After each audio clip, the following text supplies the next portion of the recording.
আজকে তোমাদের last time suggestions নিয়ে এলাম। দেখো, সাজেশন বলতে এই কোশ্চেনগুলো করলেই, মানে এই টাইপের কোশ্চেনগুলো করলেই যে তুমি সব পেরে যাবে তেমন নয়। আবার এই টাইপের কোশ্চেনগুলো বাদ দিয়ে করলে এটুকু শিওর যে তোমরা অনেক কোশ্চেনই মিস করে আসতে চলেছো।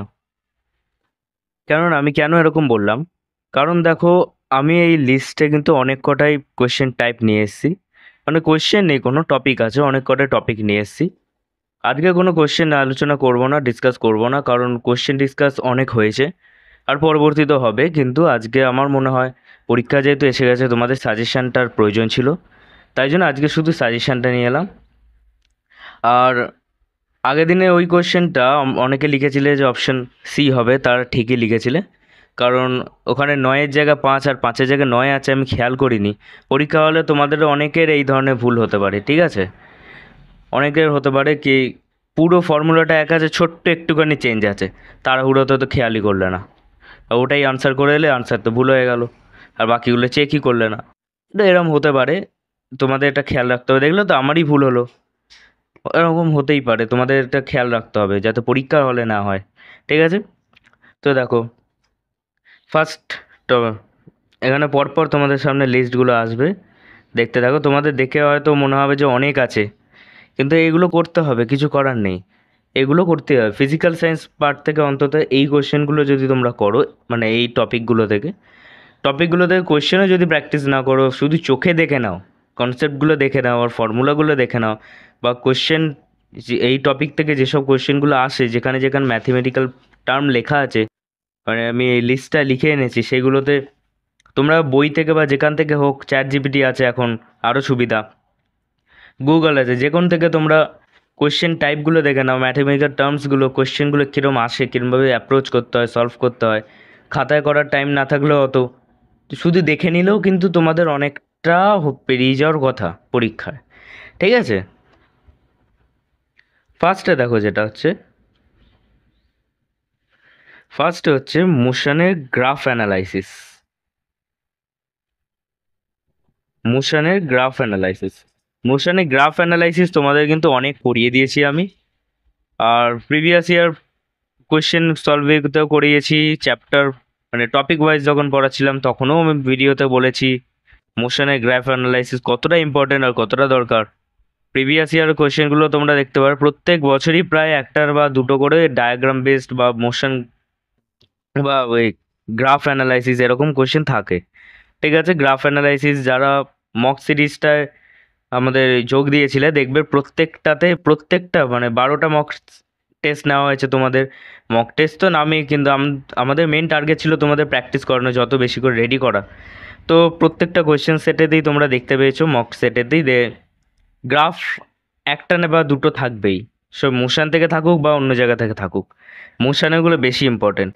মোশনের গ্রাফ ইম্পর্টেন্ট, ফোর্সের গ্রাফ ইম্পর্টেন্ট, ঠিক আছে? আর বাকি জায়গা থেকেও যে গ্রাফ তো যেখান থেকে খুশি দেওয়া যেতে পারে, সব কিছুই সময় বাড়লে কিছু না কিছু বাড়লে বাড়ছে, বা কিছু না কিছু কমলে কমছে, এরকম সব কিছুতে আছে, তো সব কিছুতে গ্রাফ দেওয়া যেতে পারে, কিন্তু মোশনের গ্রাফটা বেশি ইম্পর্টেন্ট, তাই জন্য মোশনের গ্রাফ এখানে এনেছি।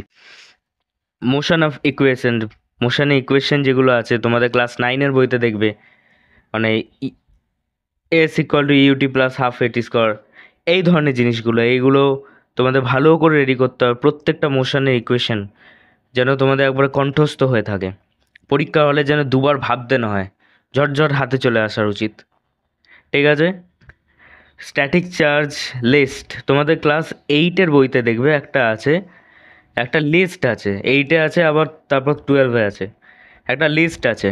সেই লিস্টটায় তোমাদের ওপর থেকে নিচ অবধি পরপর পরপর লিস্ট আছে, কয়েকটা মৌলের, মানে কয়েকটা এলিমেন্টের ওখানে নাম আছে।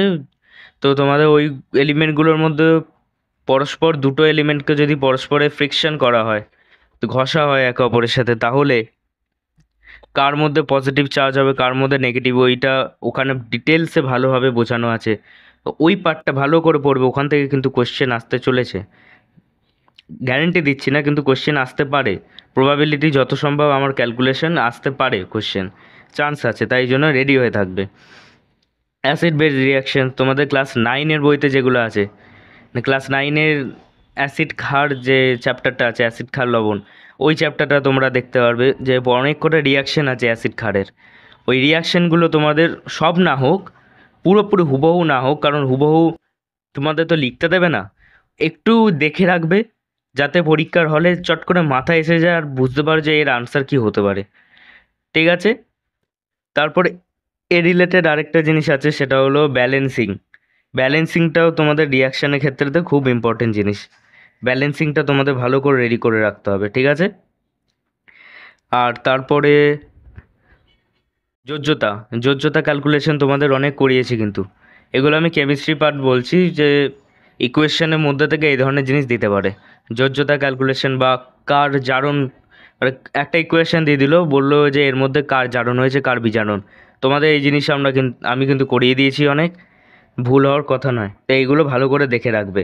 যারা যারা করোনি, মানে ভিডিওগুলো দেখোনি, সময় থাকলে দেখে নেবে, আর যদি না দেখতে চাও তাহলে এগুলো নিজে থেকে কোথাও দেখে নিও।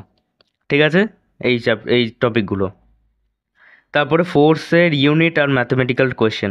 ফোর্সের ইউনিট বলতে দেখো, প্রত্যেকটা একক, যতগুলো রাশি আছে তাদের একক, একক তো কোনো অসুবিধা হওয়ার কথা নয়। তোমরা মেন ফর্মুলাটা মনে থাকলে একক তো এমনিতেই হয়ে যাবে, তাই জন্য একক নিয়ে কোনো চাপ নিতে হবে না। আর একটা ধরো কোয়ান্টিটি বলে দেওয়া আছে, তার একক একটা, আরেকটা কোয়ান্টিটি বলা আছে তার একক একটা। এবার বলা হয়েছে এই দুটো একককে যদি গুণ ভাগ বা কিছু করা হলে এর প্রোডাক্টটা কি তৈরি হবে, কিসের একক তৈরি হবে, এই ধরনের কিন্তু কোশ্চেন আসে। 2022-এও এসেছিলো, 23-এ একটা একটা দুটোর মধ্যে এই ধরনের অ্যাপ্লিকেশন ছিল। ঠিক আছে? তারপরে এইগুলো ভালো করে দেখে রাখবে। আর ফোর্থে ম্যাথমেটিক্যাল কোয়েশ্চেন, মানে স্পেশালি অ্যাট্রাকশন, তারপরে F=ma যে ফর্মুলাটা, ওইখান থেকে অনেক কোয়েশ্চেন কিন্তু তোমাদের থাকবে। তারপর ম্যাথমেটিক্যাল কোয়েশ্চেন সবকটাই তোমাদের করতে হবে ফোর্স থেকে, কিছু করার নেই। মোমেন্টাম এনার্জি রিলেশন, মানে হাফ mv², স্পেশালি কাইনেটিক এনার্জির সাথে মোমেন্টামের রিলেশন অনেক কিন্তু কোয়েশ্চেন দেয়। পোটেনশিয়াল এনার্জি থেকে কোয়েশ্চেন থাকে কিন্তু খুব একটা থাকে না। ঠিক আছে? আসার চান্স খুব একটা নেই, কিন্তু আসতে পারে, রেডি হয়ে থাকবে। কিন্তু বেশি জোর দিয়ে পড়বে কাইনেটিক এনার্জির সাথে মোমেন্টামের যে রিলেশন। এটা বলতে পারে যে মোমেন্টাম এত পার্সেন্ট কমানো হচ্ছে, কাইনেটিক এনার্জি কত বাড়বে, মানে কাইনেটিক এনার্জি কত কমবে মোমেন্টাম কমানো হলে, বা মোমেন্টাম বাড়ানো হচ্ছে এত%, কাইনেটিক এনার্জি কতটা বাড়বে, বা কাইনেটিক এনার্জি এতটা কমলো তাহলে মোমেন্টাম কত কমলো। এরকম করে ঘুরিয়ে ফিরিয়ে কিন্তু কোশ্চেন দেবে। ডাইরেক্ট মোমেন্টাম কত, ভর গুণ বেগ, ওরকম করে কিন্তু কোশ্চেন থাকবে না। থাকলেও মোমেন্টামের এরকম থাকবে যে মোমেন্টামের চেঞ্জ কিসে, মানে কোন জিনিসকে ইঙ্গিত করে। ঠিক আছে? এই ধরনের কিন্তু কোশ্চেন থাকবে, ঘুরিয়ে পেঁচিয়ে, সহজ জিনিসকে ঘুরিয়ে থাকবে। তারপরে গ্র্যাভিটেশনাল ফোর্সের ম্যাথমেটিক্যাল কোয়েশ্চেন্স। গ্র্যাভিটেশনাল ফোর্সের ম্যাথমেটিক্যাল কোয়েশ্চেন কিন্তু আমি তোমাদের করিয়ে দিয়েছিলাম। তাও একবার বলি যে কী করবে, F= যে G m1m2/r², যে ফর্মুলাটা আছে, ওই ফর্মুলাটা দিয়ে ভালো করে জাস্ট নিজের মতো কয়েকটা ভ্যালু পুট করে তোমরা প্র্যাকটিস করে নিতে পারো। কারণ অল্প হালকা যদি প্র্যাকটিস থাকে তাহলে পরীক্ষার হলে গিয়ে নার্ভাসনেসটা কমে যাবে, ঠান্ডা মাথায় ভালো করে পরীক্ষাটা দিতে পারবে। তারপরে পিরিয়ডিক টেবিল। পিরিয়ডিক টেবিলের তোমাদের আমি প্রোভাইড করে দিয়েছিলাম, পিরিয়ড টেবিল কী জিনিস সেটাও বলে দিয়েছিলাম। পিরিয়ড টেবিলের মধ্যে থেকে পরপর লিস্ট করা আছে সবকটা অ্যাটমিক নাম্বার, তোমাদের মনে রাখতেই হবে। অন্তত ফার্স্ট পিরিয়ড টেবিলে ফার্স্ট রো, প্রথম প্রথম দুটো রো তো মনে রাখতেই হবে, প্রথম দুটো রো সবকটা মনে রাখলে আরও ভালো। তাহলে একবারে লাস্টের দিকে দেখবে তেজস্ক্রিয় মৌল আছে, ওগুলো লাগবে না তোমাদের এখন। ঠিক আছে? ওপর দিক থেকে মোট করা সবকটা যদি মনে রাখতে পারো তাহলে খুবই ভালো হয়, খুবই ভালো। তাহলে যে কোনো কোশ্চেন তোমরা কিন্তু পেরে যাবে, অ্যাটমিক নাম্বার যদি মনে থাকে। তারপর হ্যাঁ, পিরিয়ডিক টেবিল থেকে কার কী ধর্ম, কার অ্যাসিডিক ধর্ম, কার বেসিসিটিক ধর্ম, এইগুলো কিন্তু কে নিউট্রাল অ্যাটম, এইগুলো কিন্তু তোমাদের আমি ভালো করে পড়ে দিয়েছি, ভালো করে বুঝিয়ে দিয়েছিলাম। ঠিক আছে? তারপর valency calculation. Valency calculation period টেবিলের আন্ডারেই পড়ছে, কারণ পিরিয়ড টেবিলের আন্ডারে যদি তোমরা যে অ্যাটমিক নাম্বারটা মনে রাখতে পারো তাহলে ভ্যালেন্সি ক্যালকুলেশনটা পারবে, তার না হলে পারবে না ভ্যালেন্সি ক্যালকুলেশন। তোমাদের এই রিলেটেড কোশ্চেনও আমি করিয়ে দিয়েছি। রিফ্র্যাকশনের যে অঙ্কগুলো বা ডায়াগ্রাম বেস যে কোশ্চেন, এইগুলো কিন্তু প্রত্যেক বছর আসছে, তাই এগুলো একটু খেয়াল রেখে। ঠিক আছে? পিন হোল ক্যামেরার একটা অঙ্ক, মানে একটা কোশ্চেন এসেছিলো এই 2022-এ এসেছিলো একটা পিন হোল ক্যামেরার কোয়েশ্চেন।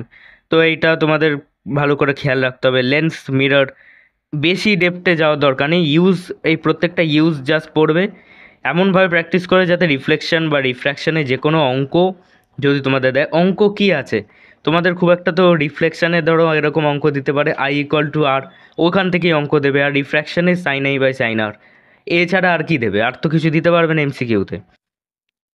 তারপরে লেন্স মিরর, এইগুলো থেকে বেসিক কোশ্চেন করবে, খুব জটিল কোশ্চেন করবে না। কিন্তু বেসিক কোশ্চেনই কিন্তু অনেকে পারবে না, ভালো করে কনসেপ্ট যদি না থাকে। আমি ভালো করে বুঝিয়ে দিয়েছি আমার ভিডিওগুলোতে, চাইলে দেখে আসতে পারো। Magnetic field lines, diagram and formula base math. আর ম্যাগনেটিক ফিল্ড লাইন মানে একটা ম্যাগনেট আছে, ম্যাগনেটের উত্তর মেরু থেকে দক্ষিণ মেরুর দিকে পরপর পরপর যে লাইনগুলো বেরাচ্ছে, ফিল্ড লাইনগুলো, সেই লাইনের ডায়াগ্রাম আমি তোমাদের করিয়ে দিয়েছি। তাও তোমরা যারা করোনি, এখন অতটা ভাবছো যে সময় নেই, তারা কি করো, তারা ডায়াগ্রামটা কোথাও থেকে দেখে নাও, দিয়ে এবার জিজ্ঞেস করতে পারো ম্যাগনেটিক ফিল্ড ডায়াগ্রামে ম্যাগনেটিক ফিল্ডটা কোন দিক থেকে কোন দিকে যায়, এই ধরনের কোশ্চেন কিন্তু দিতে পারে। ইনডিউসভাবে দিতে পারে, ইনডিউস কারেন্ট বা ইনডিউস ম্যাগনেটিজম থেকে আবেশ কিভাবে হচ্ছে, এটাও কিন্তু আমি পড়িয়ে দিয়েছি তোমাদের। ডায়াগ্রাম আর ফর্মুলা বেসড কোশ্চেন দিতে পারে, মানে একটা বলে দিয়েছে একটা কয়েলের ভেতর দিয়ে একটা ম্যাগনেট যাচ্ছে আসছে, তো কোন দিক থেকে কোন দিকে কারেন্ট ফ্লো হতে পারে, এই ধরনের স্ট্যাটিক কারেন্টটা। তো এই ধরনের কোশ্চেন অনেক থাকতে পারে। ফর্মুলা বেসড ম্যাথ বলতে ফর্মুলা যে আছে, geometrical length equal to magnetic length divided by 0.86, এই যে এখানে কোশ্চেন এই ফর্মুলাটা লেখা আছে, এই ফর্মুলাতে কিন্তু অনেক কোশ্চেন, অনেক না থাকলেও একটা কোশ্চেন তো থাকারই কথা এই ফর্মুলাটা থেকে। তো এটা ভালো করে তোমরা রেডি করে নাও। আর এটা যদি বলে যে এর সাথে কত মাল্টিপ্লাই আছে, মানে 1/0.86, এর ভ্যালুটা হয় 1.16-এর কাছাকাছি। মনে রাখবে, এটা ভুলবে না, এখান থেকে কিন্তু কোশ্চেন আসতে পারে। তারপরে বেসিক কনসেপ্ট অফ প্রেশারের কনসেপ্ট, প্রেশার কী করলে বাড়ে, কী করলে কমে, প্রেশারের এফেক্ট কী কী হয়, প্রেশার বাড়লে কী কী কোন কোন কোয়ান্টিটির ওপর প্রভাব পড়ে, ভলিউমের ওপর পড়ে, তাপমাত্রার ওপর পড়ে, এই ধরনের ছোটোখাটো জিনিসগুলো। প্রেশার কখন কখন পরিবর্তন হয়, এরিয়া বাড়লে প্রেশার পরিবর্তন হয় না, ফোর্স বাড়লে প্রেশার পরিবর্তন হয়, ঠিক আছে? এই ধরনের জিনিস কিন্তু অনেক থাকবে, এই ধরনের কোশ্চেন থাকবে, তোমরা রেডি হয়ে থাকো এর জন্য। আর তারপরে প্লবতার কোশ্চেন কিন্তু তোমাদের আমি করিয়ে দিয়েছিলাম, তাই জন্য অসুবিধা হওয়ার কথা নয়। যে জলের মধ্যে কোনো বস্তুকে ফেলা হলে জল তার ওপর যতটা প্রেশার ওপর দিয়ে, মানে নিচ থেকে জলের ভেতর থেকে যতটা প্রেশার তার উপর দেবে, সেটাকেই প্লবতার মান বলা হয়। ডিটেলস আলোচনা কিন্তু আমি করে দিয়েছিলাম। তারপরে স্পেসিফিক হিট কনসেপ্ট হিসেবে আমি এখান থেকে কিন্তু শুধুমাত্র নিউমেরিক্যাল আসবে, স্পেসিফিক হিটের পার্ট থেকে শুধু কোয়েশ্চেন আসবে, ম্যাথমেটিক্যাল কোয়েশ্চেন আসবে। এটা তোমরা খেয়াল রাখো, মনে রাখো যে শুধুমাত্র ম্যাথমেটিক্যাল কোয়েশ্চেন আসবে এই পার্টটা থেকে, স্পেসিফিক হিট। Q=mc∆T যে ফর্মুলাটা আছে, বা অনেক জায়গায় লেখা থাকে H=ms∆T, বা যে কোনো হতে পারে, MST, একই জিনিস, একই জিনিস, কোনো তফাৎ নেই, খালি টার্মগুলো তোমরা মনে রাখবে। কিউ বা এইচ যেটাই থাকুক সেটা গৃহীত বা বর্জিত তাপ, এম তো সবসময়তে মাস হয়, সি বা এস যেটাই থাকুক সেটা হলো স্পেসিফিক হিট, আপেক্ষিক তাপ, যেটা আপেক্ষিক তাপ। আর ওদিকে ∆T মানে কতটা তাপমাত্রা পরিবর্তন হলো, বা সিঙ্গেল টি থাকলেও সেম ইন্ডিকেট করে। ডেল মানে চেঞ্জ, তাই জন্য এখানে ∆T দেওয়া হয়েছে। ডিগ্রি সেলসিয়াস থেকে ডিগ্রি ফারেনহাইট যে কনভার্সন, যেটাতে আগের দিন আমার একটুখানি খেয়ালের ভুল হয়ে যাচ্ছিল, মানে ভুল হয়ে গেছে, তোমরা ধরিয়ে দিলে বলে, ভালো অ্যাটেন্টিভ তোমরা অনেক, তো ওরকম ভালো করে খেয়াল রাখবে যেন ভুল না হয়, ঠিক আছে? একটু ওরকম কিন্তু ওরা করে দেবে, যে একবারে সহজ পাতি কোশ্চেন বলে লোকে খুব এক্সাইটেড হয়ে যাবে, বলে অপশানগুলোই এমন থাকবে যে তোমরা অপশানে হয়তো ঠিক আনসারটা লেখা, তোমরা দেখবে ঠিক ঠিক আনসার এটার বলে করে চলে আসবে, বাড়ি এসে দেখবে যে এ কি, এটা তো একটু এদিক ওদিক করা আছে, 2-এর জায়গায় 4 আছে, 4-এর জায়গায় 2 আছে, এরম হতেই পারে। তো খেয়াল না করলে সেখানে কিন্তু ভুল হয়ে যাবে, ভালো করে অ্যাটেন্টিভলি দেখতে হবে।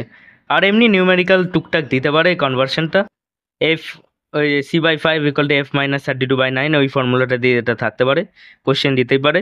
বা এখান থেকে কোনো, মানে যে কোনো ধরনের দিতে পারে, ঘুরিয়ে পেঁচিয়ে, তোমাদের রেডি হয়ে থাকতে হবে, ওই ফর্মুলাটা থেকেই থাকবে।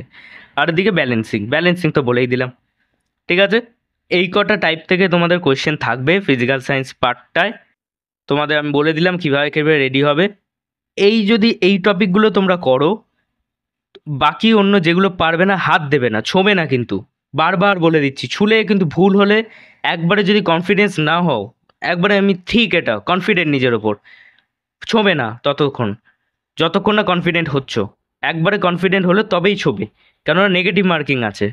ঠিক আছে, তুমি 10টা পারলে আর 10টা পারলে না, মানে পারলে না আলাদা ব্যাপার, তুমি 10 পেলে, যদি 10টা ভুল করো তাহলে মাইনাস মাইনাস করে আরও 10 মাইনাস হয়ে যাবে কিন্তু, ঠিক আছে, মানে টোটাল 0 হয়ে যাবে জিনিসটা, -1 করে। যদিও -1 থাকে না, চারটে ভুলে -1 হয়, এরকম নেগেটিভ মার্কিং থাকে। আমি কথায় কথায় বললাম তোমাদের একটা, যেমন নাম্বার গ্রেডিয়েশনও 1 করে থাকে না, ঠিক আছে, তো এটা খেয়াল রাখবে। আর এই কটা করলে তোমরা ফিজিক্যাল সায়েন্স পার্টটা তোমাদের কাট অফ উঠে যাবে, এটুকু আমি গ্যারান্টি শিওর। কিন্তু যারা আরও ভালো করতে চাও তারা কি করবে, তারা এখানে আমি কিন্তু এইখান থেকে কোয়েশ্চেন থাকবে, এছাড়াও অনেক কোয়েশ্চেন এরকম থাকবে যেগুলো ডেটাবেস কোয়েশ্চেন, যেগুলো ফ্ল্যাট কোয়েশ্চেন, মানে শর্ট কোয়েশ্চেন, মনে রাখার মেমোরাইজ কোয়েশ্চেন ফিজিক্যাল সায়েন্সে, ওই পার্টগুলো তোমরা ভালো করে দেখো। বিভিন্ন স্পেশালি রায়ান মার্টিন সহায়িকা বই ছায়াতে অনেক ডিটেলসে শর্ট কোয়েশ্চেন আছে, আর মানে মেমোরাইজ কোয়েশ্চেন যেগুলো সেগুলো আছে, আর রায়ান মার্টিনে অনেক ম্যাথমেটিক্যাল টার্মস আছে, অনেক ভালো ভালো আমি দেখলাম যে নিউমেরিক্যালস আছে, ভালো কোয়েশ্চেন আছে ম্যাথমেটিক্যাল, তো ওগুলো তোমরা করতে পারো, ঠিক আছে, অসুবিধা হওয়ার কথা নেই। পরীক্ষার হলে ভালো করে মাথা ঠান্ডা করে মনে রেখে রেখে পরীক্ষা দেবে, কোনো অসুবিধা নেই, তোমরা পারবে, বিশ্বাস আছে তোমাদের উপর। আমরা আশা করতে পারি যে এখান থেকে পড়ে অন্তত 10 জন তো পাও, 10 জন তো পাও, পরীক্ষাটা ক্র্যাক করো, এটা আমরা আশা রইল, ঠিক আছে। চলো, আর আইকিউ ডেভেলপমেন্টের জন্য আর কটা দিন আছে, আমি বলবো তোমাদের ডেলি ডেলি 10 মিনিট করে মেডিটেশন করা, ধ্যান যেটাকে বলে, ধ্যানের অনেক মেডিটেশনের ভিডিও ইউটিউবে ছড়ানো আছে পুরো, যে কোনো একটা দেখে নাও। আমি স্পেশালি আদিত্য রাজ কাশ্যপের যে ভিডিওগুলো, ওটাকে মানে বলি লোককে যে এটা দেখো, তোমাদের যা ইচ্ছা দেখতে পারো, অসুবিধা নেই, আমি ওটাকে ফলো করি। তো মেডিটেশন করবে, আর চেস যদি যারা পারো খেলতে, এই কদিনে দিনে 1 ঘন্টা হলো চেস খেলবে, কেননা এতে কি হবে, মাইন্ডটা ফ্রেশ হবে। আর হ্যাঁ, জল প্রপার খাবে, 4 লিটার জল যদি না খাও ব্রেন ফাংশন ভালো মতো করবে না। তোমরা হয়তো ভাবতে পারো যে আমি এসব কী কথা বলছি পড়ানোর মাঝে বা সাজেশনের মাঝে, এগুলো তো রিলেটেড নয়, না এগুলো হয়তো পড়া রিলেটেড নয়, কিন্তু তোমাদের পরীক্ষার হলে গিয়ে তোমরা বুঝতে পারবে যে এগুলো কতটা কাজে লাগছে, ঠিক আছে। চলো, ভালো করে পরীক্ষা দাও, নেক্সট ভিডিওতে দেখা হবে।